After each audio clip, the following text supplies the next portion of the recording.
مسلمان چیخ چیخ کے کہہ رہے ہیں کہ جو نماز نہیں پڑھتا وہ پاکستان کے شناختی کارڈ میں مسلمان ہے، اللہ کے ہاں وہ مسلمان نہیں ہے۔ صحیح مسلم میں یہ حدیث لکھی رہ گئی 246 کہ بندے کے کفر اور ایمان، شرک اور اسلام کے درمیان فرق کی نماز ہے۔ یہ حدیث مسلم میں ہی لکھی رہ گئی کہ ابن مسعود رضی اللہ تعالیٰ عنہ کہتے ہیں کہ جماعت کے ساتھ نماز پڑھنا یہ سنت خدا ہے، یہ تمہارے نبی کی وہ سنت ہے جو اللہ نے انہیں عطا کی، اگر اسے چھوڑ دو گے تو برباد ہو جاؤ گے۔ رسول اللہ کے زمانے میں اگر کوئی بیمار بھی ہوتا اور 2 بندوں کے سہارے مسجد میں آ کے نماز پڑھ سکتا تو اس کی کوشش ہوتی کہ میں مسجد میں جماعت سے نماز پڑھوں، کہیں مجھے منافق نہ شمار کر لیا جائے۔ جماعت چھوڑنے پر رسول اللہ کے زمانے میں سمجھا جاتا تھا صلی اللہ علیہ وآلہ وسلم کہ بندہ منافق ہے۔ صحابہ کرام کو، اہل بیت کو کب معلوم تھا کہ ایسی امت بھی آنے والی ہے جو آپ سے بڑا عاشق رسول ہونے کا دعویٰ کرے گی اور نماز ایک نہیں پڑھے گی؟ تو وہ کہتے یار یہ تو بڑا آسان اسلام ہے۔ تو یہ حدیثیں تو مسلم شریف میں لکھی رہ گئی، پریکٹیکلی کس نے عمل کیا اس کے اوپر؟ یہ حدیث ترمذی میں لکھی رہ گئی کہ ہمارا اور منافقین کا عہد نماز کی بنیاد پہ ہے، جس نے نماز چھوڑی اس نے کفر کیا۔ یہ صحابہ کرام علیہ رضوان کا فتویٰ ترمذی میں ہی رہ گیا۔ عبداللہ بن شقیق تابعی کہتے ہیں کہ صحابہ کرام علیہ رضوان تارک الصلاح کے سوا کسی کی تکفیر نہیں کرتے تھے، صرف بے نمازی کو وہ کافر سمجھتے تھے، باقیوں کو وہ تمام غلطیوں کے باوجود مسلمان تصور کرتے تھے۔ اندازہ کریں، یہ ترمذی میں لکھا رہ گیا جناب۔ ہاں، ہم جب چیخ چیخ کے یہ باتیں بیان کرتے ہیں، لوگ کہتے ہیں یار یہ کس قسم کی باتیں کر رہے ہیں، یہ کہاں پہ لکھی ہوئی ہے؟ سرکار کتابوں میں لکھی ہوئی ہے۔ یہی تو ہم آپ سے کہہ رہے ہیں کہ مرنے سے پہلے اے مسلمان کر لے اس پہ غور، کتابوں کا خدا اور ہے، بابوں کا خدا اور۔ یہ حدیث ابو داؤد میں ہی لکھی رہ گئی کہ بچہ جب 7 سال کا ہو جائے تو اسے نماز کا حکم دو، اور نہ پڑھے 10 سال کی عمر میں اسے سزا بھی دو، اور 10 سال کے بچوں کے بستر بھی الگ کر دو۔ یہ ابو داؤد میں لکھی رہ گئی حدیث، عمل کس نے کیا؟ یہ حدیث ابن ماجہ میں لکھی رہ گئی کہ نبی علیہ السلام نے فرمایا اے معاذ، اللہ کے ساتھ شرک نہ کرنا، خواہ تمہارے ٹکڑے ٹکڑے کر دیے جائیں، تمہیں قتل کر دیا جائے، سولی دے دیا جائے، یا آگ میں زندہ جلا دیا جائے، شرک نہ کرنا۔ یہ پہلی نصیحت۔ اسی حدیث میں دوسری نصیحت، نماز نہ چھوڑنا۔ تمہارا اللہ کے ساتھ عہد نماز کی بنیاد پہ ہے، اگر تم نے نماز چھوڑ دی تو اللہ کا ذمہ اٹھ گیا تم سے۔ اور تیسری چیز فرمایا شراب نہ پینا، یہ تمام برائیوں کی جڑ ہے۔ تو یہ حدیثیں تو لکھی رہ گئی سرکار۔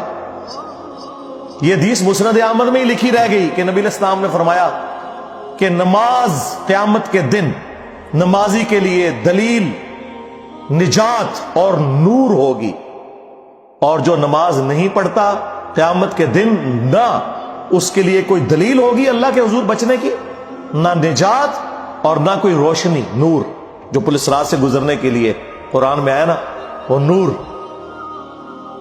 اور پھر نبی السلام نے فرمایا کہ بے نمازی کا حشر اسی حدیث میں آتا ہے، فرعون، قارون اور حامان اور امیہ ابن خلف کے ساتھ ہوگا۔ ہاں جی، کچھ بھی ہے تیرے محبوب کی امت سے ہے۔ محبوب تو پہلے ہی بتا گئے کہ بے نمازی تیرا حشر تو فرعون کے ساتھ ہونا ہے، تیرا حشر قارون کے ساتھ ہونا ہے، امیہ ابن خلف کے ساتھ ہونا ہے۔ اور یہ تو میں آپ کو صرف ایک بات کر رہا ہوں۔ اب اگر میں قرآن کی توحید بیان کرنا شروع کروں تو قرآن کے پہلے صفحے کا ٹیسٹ دنیا کے کروڑوں مسلمان پاس نہیں کر سکتے۔ ایاک نعبد و ایاک نستعین، یہ قرآن میں لکھا رہے گا۔ ماشاءاللہ فجر کی نماز میں یہ پڑھ کے نکلتا ہے، اور مسجد کے ساتھ جو دربار ہے ریگولرلی حاضری دے کے اس بابے سے بھی مانگ کے گھر آتا ہے۔ تو کیا نماز تو پڑھی؟ تو مسلمان ہے، تیری ہر نماز کی ہر رکعت میں تو یہ نہ پڑھے تیری نماز ہی نہیں ہوتی۔ ایاک نعبد و ایاک نستعین، اے اللہ عبادت بھی تیری کریں گے، دعا بھی تجھی سے مانگیں گے، مدد بھی تجھی سے مانگیں گے۔ یہاں مدد مانا دعا کیا، لیکن یہاں مولویوں نے پھر پٹی پڑھا دی، ان کا نہیں جی نہیں جی، امی سے روٹی نہ مانگے. اندازہ کریں قرآن کا مذاق اڑا رہے ہیں، حالانکہ انہیں پتہ ہے کہ قرآن میں یہ آیت موجود ہے وَتَعَاوَنُوا عَلَى الْبِرِّ وَالتَّقْوَى وَلَا تَعَاوَنُوا عَلَى الْإِثْمِ وَالْعُدْوَانِ. نیکی اور پرہیزگاری کے کاموں میں ایک دوسرے کی مدد کرو اور برائی میں الگ رہو. قرآن نے بتایا ہے کہ اللہ نے دنیا کو اسباب کے ساتھ جوڑا ہوا ہے.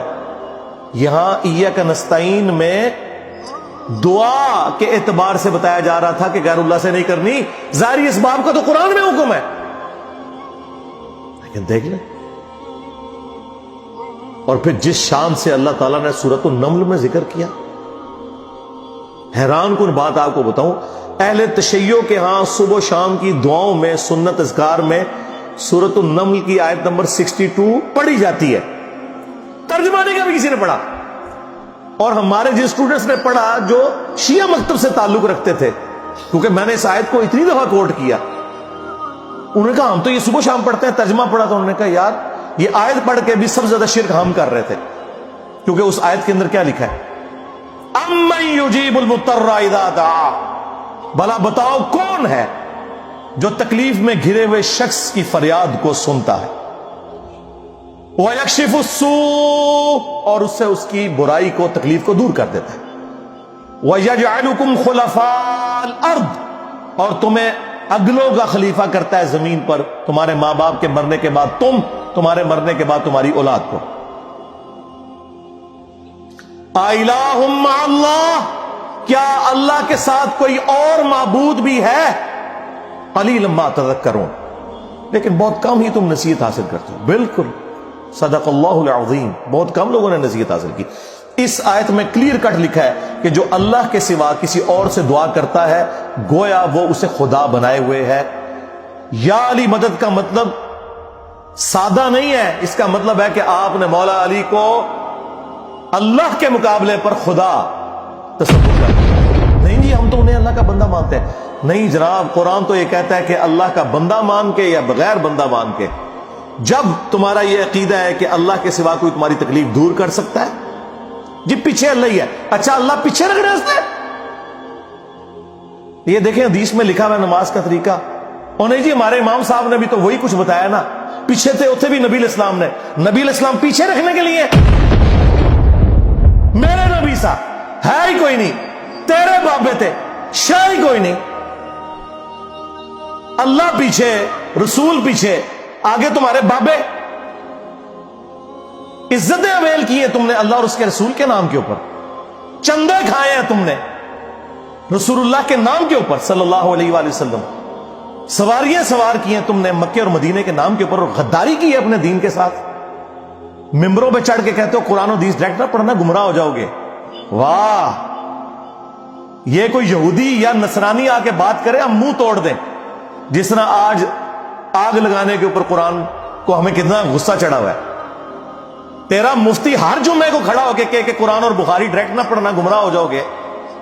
آگ تو یہ لگا رہا ہے، وہ آگ تو ایک دن تھی، اس سے کوئی فرق نہیں پڑا. قرآن کے ملینز آف کاپیز دنیا میں موجود ہیں، ملینز آف حافظ قرآن ہے. قرآن کو کوئی آگ نہیں لگا سکتا، دنیا سے ختم نہیں کر سکتا. اصل جو چور چھپا ہوا ہے وہ تیرے اندر چھپا ہوا ہے. جو یہ علماء ہیں، شیاطین، جنات اور انسانوں میں سے شیاطین،